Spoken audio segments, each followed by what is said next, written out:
I talk to the social workers a lot here about stuff like this because we do hear about kids that are doing this already in 7th, 8th grade. We always say, don't dance around the truth. The kids are not stupid.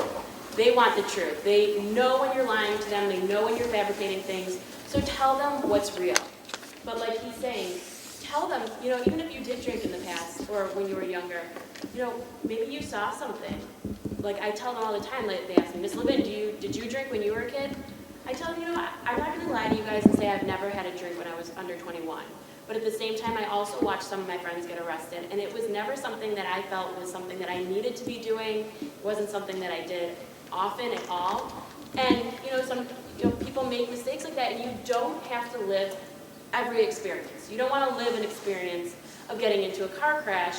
You don't have to live an experience of getting drunk. And like they're saying, that is what the kids are doing. They're not drinking a glass of wine with dinner. They're drinking to get wasted, to have a good time, to socialize, to fit in.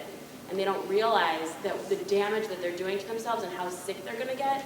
So I 100% agree with what they're saying, that if you're educating your kids and kind of just giving them the facts, and I remember even as a kid, every time I would walk out of the house, my dad would say to me, don't drink.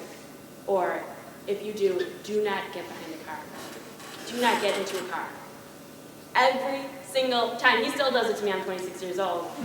Jesse, do not drink. Jesse, do not get drink. I'm like, Dad, thank you. I'm a health teacher. I understand it. Thank you. But I think little things like that where, if your kids can respect you and like they were saying, like don't be their friend necessarily, but just be somebody that, they can get along with, but also, that has a little bit of control and that they understand if they're drinking, they're going to have consequences, not just medically, but also with you guys or possibly with the law.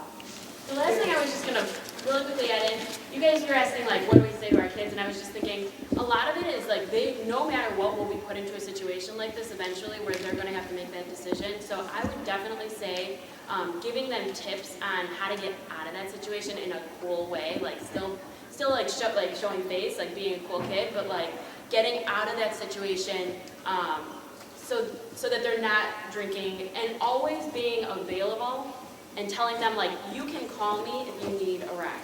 I think that the kids, when I ask them, how many of you would call a parent, or would you get into the car with the drunk driver? They're like, I would get into the car with the drunk driver. I'm like, no, call your parents. They will not get you, maybe you'll get into a little bit of trouble. It is not worth getting into a car. So make sure that they know that you're available. And also, I'm going to be, for the 8th grade parents, I'm going to be having kids from the recovery center who have been addicted to drugs and alcohol coming in at the end of May, so look out for that too. Have a good day.